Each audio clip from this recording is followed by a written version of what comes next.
만약 여러분 집 아래 수천조 원어치의 금괴가 묻혀 있는데 그걸 꺼낼 기술이 없어서 굶어 죽어야 한다면 어떤 느낌이 들까요? 상상만 해도 가슴이 답답해지는 이 비극적인 상황. 이건 소설 속 이야기가 아닙니다. 바로 중앙아시아의 자원부국 우즈베키스탄이 실제로 겪은 일입니다. 우즈베키스탄, 우리에겐 실크로드의 중심이자 고려인들이 강제 이주당해 터를 잡았던 땅으로 익숙한 나라입니다. 사실 이 나라는 축복받은 땅입니다. 국토 곳곳을 파기만 하면 검은 황금이라 불리는 석유와 천연가스가 펑펑 솟구쳐 오르니까요. 천연가스 매장량만 해도 세계 10위권. 이론적으로라면 이 나라는 중동의 두바이처럼 돈방석에 앉아 떵떵거리고 살아야 정상입니다. 하지만 현실은 처참했습니다. 지난 수십 년간 우즈베키스탄은 가난한 부자 나라였습니다. 이유는 단순합니다. 자원은 넘쳐나지만 그 자원을 가공할 기술과 돈이 없었기 때문입니다. 사실 원유나 가스 자체보다는 그걸 이용해 플라스틱이나 화학제품으로 만들어야 큰돈이 되는데 그럴 공장이 없으니 그저 땔감으로 쓸 수밖에 없었습니다. 최고급 다이아몬드 원석을 가지고도 세공할 줄 몰라서 그냥 돌멩이 값에 파는 꼴입니다. 이 틈을 파고든 것이 러시아와 중국입니다. 그들은 우즈베키스탄의 약점을 집요하게 파고들었습니다.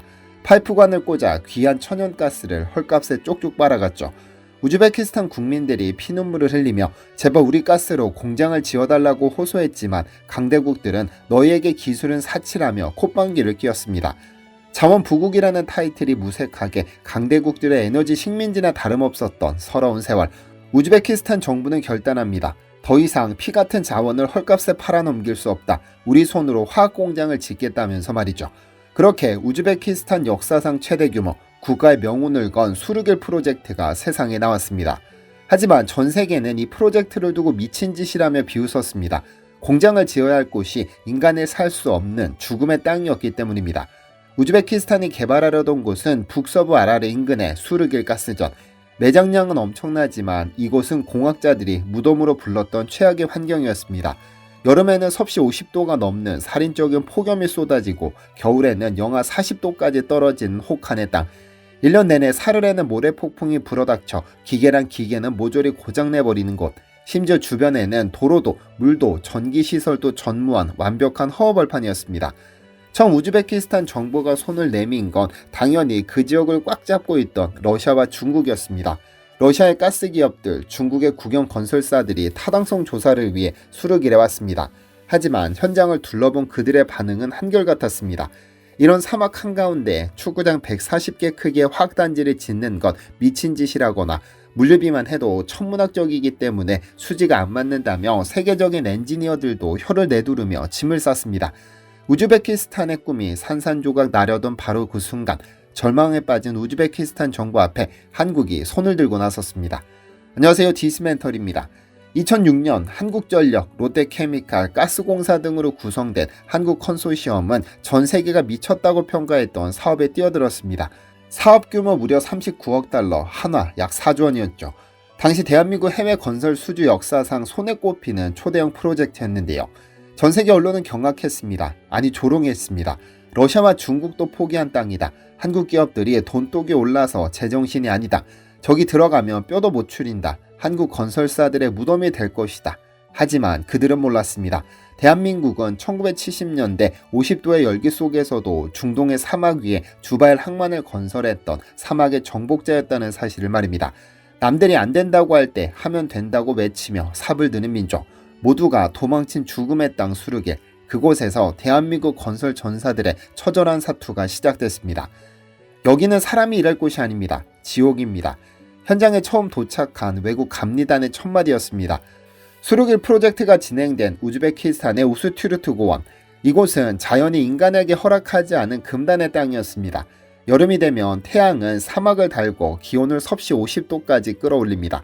그냥 더운 게 아닙니다. 달궈진 쇠파이프에 살짝만 닿아도 화상을 입고 작업화 밑창이 녹아 아스팔트에 들러붙는 살인적인 열기입니다. 숨을 쉴 때마다 뜨거운 공기가 폐를 찌르는 고통, 상상이 되시나요? 그런데 계절이 바뀌면 더 끔찍한 재앙이 찾아옵니다. 겨울에는 시베리아에서 불어오는 칼바람이 기온을 영하 30도, 체감온도 영하 40도까지 떨어뜨립니다. 여름엔 녹아내리고 겨울엔 모든 것이 얼어붙어 깨지는 극한의 환경. 여기에 시도 때도 없이 불어닥치는 모래폭풍은 인간의 한계를 시험했습니다. 밥을 먹으려고 도시락을 열면 모래가 반이었죠. 하지만 가장 큰 문제는 따로 있었습니다. 이곳엔 말 그대로 아무것도 없었습니다. 공장을 돌릴 전기도, 기계를 식힐 물도, 물건을 실어나를 도로도 말이죠. 말 그대로 맨 땅에 헤딩. 한국 기업들은 플랜트를 짓기 전에 110km 떨어진 아무다리아 강에서 물을 끌어오는 수로를 파고 수백 킬로미터의 전선을 깔고 도로를 닦아야 했습니다. 현대 엔지니어링, 삼성 엔지니어링, GS건설 등에서 파견된 노동자들은 물러서지 않았습니다. 한국가스공사와 롯데케미칼의 직원들은 컨테이너 박스에서 쪽잠을 자며 밤새 도면과 씨름했습니다. 러시아와 중국이 수지가 안 맞는다며 혀를 내두르고 도망친 그 자리에서 한국인들은 악과 깡으로 버텼죠. 약속한 날짜는 목숨을 걸고 지킨다. 이것이 K건설의 철칙이자 자존심이었습니다. 한국에 있는 가족 생각에 눈물을 훔치면서도 다음 날이면 다시 모래바람 속으로 걸어 들어가는 그 뒷모습은 전사의 그것이었죠. 그렇게 땀과 눈물로 범벅이 된 3년여의 시간, 마침내 사막의 모래바람이 거치고 기적의 실체가 드러나기 시작했습니다. 2015년 10월 마침내 우즈베키스탄 사막 한가운데 믿기 힘든 광경이 펼쳐졌습니다. 황량했던 모래 언덕 위에 축구장 140개를 합친 크기의 거대한 은빛 요새가 모습을 드러낸 겁니다. 이것이 바로 우즈베키스탄 건국 이래 최대 규모의 에너지 프로젝트 수르길 가스화학단지입니다. 4조 원이라는 천문학적인 돈과 연인원 500만 명의 땀방울이 만들어낸 걸작, 그 웅장한 위용 앞에 포기하고 도망쳤던 러시아와 중국 관계자들은 할 말을 잃었습니다. 하지만 진짜 기적은 겉모습이 아니었습니다. 이 공장이 가동되는 순간 우즈베키스탄의 운명이 바뀌었기 때문입니다. 과거 우즈베키스탄은 가스를 캐내면 파이프관을 통해 러시아나 중국에 헐값에 넘기기 바빴습니다. 하지만 이 공장은 다릅니다. 지하에서 퍼올린 천연가스를 한국의 최첨단 기술로 분해하고 가공합니다. 그리고 이를 이용해 폴리에틸렌과 폴리프로필렌이라는 하얀색 알갱이로 만듭니다. 이들이 바로 플라스틱, 비닐, 자동차 부품, 의료기기까지 현대 문명이 없어서는 안 될 핵심 소재가 됩니다.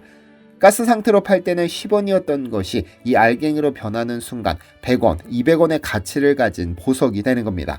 이것이야말로 현대판 연금술입니다.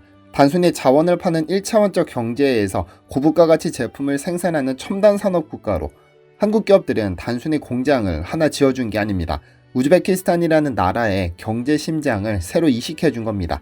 준공식 날 우즈베키스탄의 카리모프 당시 대통령은 헬기를 타고 현장을 내려다보며 감격에 겨워 이렇게 외쳤다고 하죠.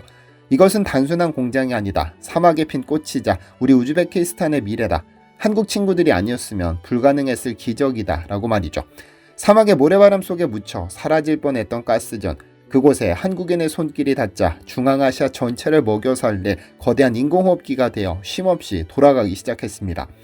수르길 프로젝트가 성공한 이후 우즈베키스탄은 말 그대로 천지개벽했습니다. 과거 가스관에 빨대를 꽂힌 채 강대국들에게 자원만 뺏기던 그 무력했던 나라는 이제 역사 속으로 사라졌습니다. 지금 우즈베키스탄은 중앙아시아에서 가장 강력한 화학산업 허브로 우뚝 섰습니다. 한국 기업이 지어준 공장에서 생산된 최고급 폴리머와 화학 제품들은 이제 유럽, 중국, 튀르키예 등 전 세계로 비싸게 팔려나갑니다. 단순히 땅을 파서 먹고 살던 1차원적 자원국가가 고부가 가치 제품을 만들어내는 제조업 강국으로 국가의 DNA가 180도 바뀐 겁니다. 경제지표도 춤을 췄습니다. 국가 신용등급이 상승하고 해외 투자자들의 돈이 몰려들기 시작했습니다.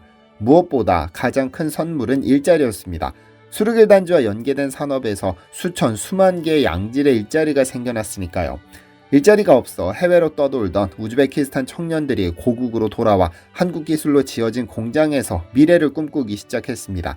이 모든 변화의 시작점에 바로 대한민국이 있었습니다. 러시아도 중국도 포기하고 도망쳤던 그 죽음의 사막에서 끝까지 포기하지 않고 약속을 지켜낸 한국인들의 땀방울이 한 나라의 운명을 송두리째 바꿔놓은 겁니다. 한국은 또 어떤 국가의 체질을 바꾸고 있을까요? 시청해주셔서 감사합니다. 디시멘터리에서는 여러분의 제보를 기다립니다. 제 채널에서 다뤘으면 하는 뉴스 또는 널리 알려졌으면 하는 영상은 디시멘터리 네이버닷컴으로 제보해주시면 소중히 제작하겠습니다.